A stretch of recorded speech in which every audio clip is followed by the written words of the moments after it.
Wonderful art connoisseur, he's a gourmet cook, but I think to the great unwashed will always know him as the master of the macabre, okay? Personally, his favorite movie, I was looking over all the many movies he's made, is Dr. Goldfoot and the Bikini Machine, but he tries to forget that one. He is now currently seen on PBS hosting Mystery Theater. Will you please welcome a very good friend of mine, Mr. Vincent Price.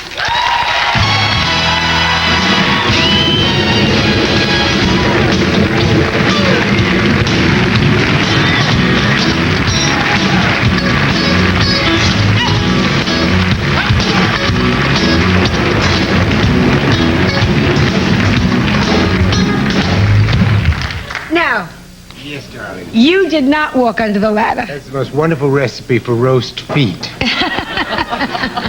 No, I wouldn't walk under a ladder for anything in the world. Are you superstitious? Certainly I'm superstitious. I don't take any chances at all. What are some of the superstitions? Well, I have one, you know, if I'm walking down the street with somebody and something comes between us, a post or something like that, I always say bread and butter. I suppose that's my main superstition. I've been doing that since I was a little kid.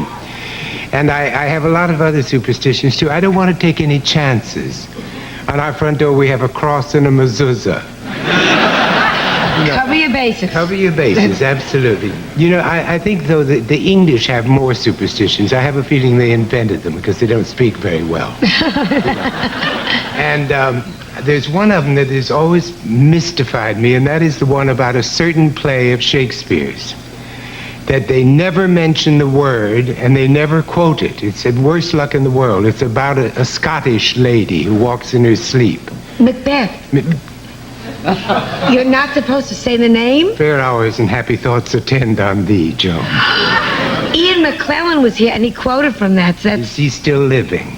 Now you really are into that. Yes, but also into it funny. No, it really is. It's really true, though. Macbeth, I think...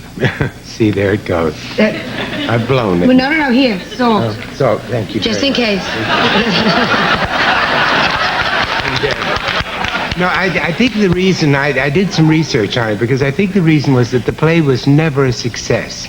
And that consequently, nobody ever mentions it. You know, they always call it Coral, my wife, Coral. You know Coral. Carl, do I know your wife? Do you know my wife, Coral?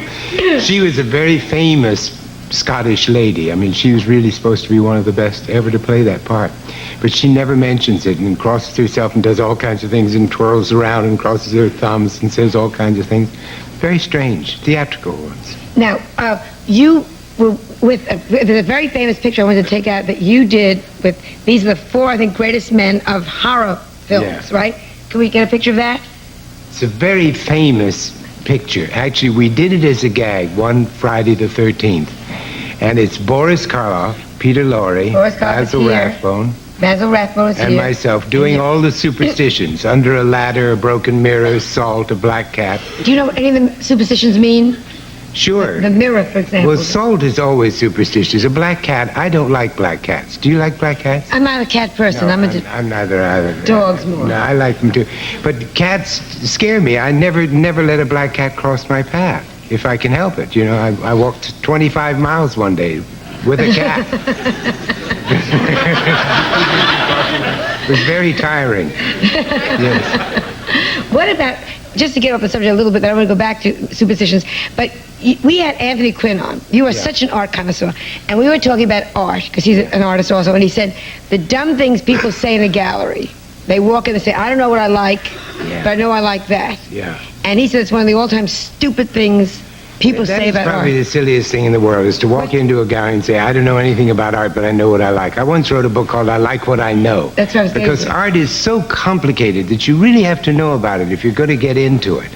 If you're going to buy art, you better know something about it. Or someone. Or someone. That's why I always turn to you. Someone who does. No, you know, one of the funny things is that I think the thing to say when you walk into a gallery and you don't want to commit yourself, you know, say, isn't it interesting? That means nothing at all. Absolutely nothing at all. It means, isn't it interestingly bad? Isn't it interestingly good? You can get away with that. See, but you're very clever. Well, you're one of the few people that make me laugh. You and your wife, Carl Brown. She's funny. Yeah. She's funny. And you're married how long now?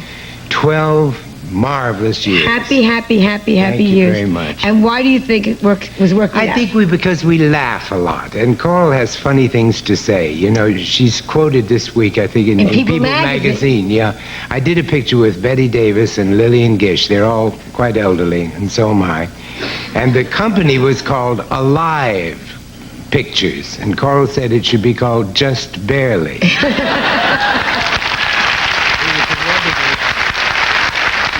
She's a funny lady. She walked out of a stage door one night. We were doing a play in London, and a lady came up to her and said, "Oh, Miss Brown, I haven't had anything to eat for 4 days." And she said, "Force yourself, dear." And gave her a $5 bill, which I think is so very sweet. kind. Force yourself. Now, you were on one of the biggest records of all time, Yeah.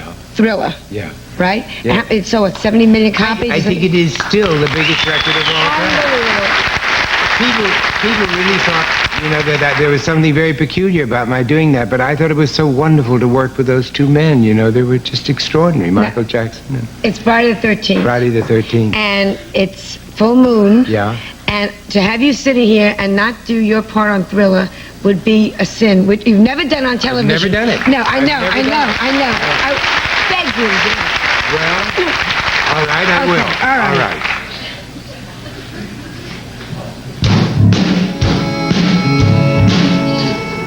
Darkness falls across the land. The midnight hour is close at hand. Creatures crawl in search of blood to terrorize y'all's neighborhood. And whosoever shall be found without the soul for getting down must stand and face the hounds of hell and rot inside a corpse's shell. The foulest stench is in the air, the funk of 40,000 years. And grizzled ghouls from every tomb are closing in to seal your doom.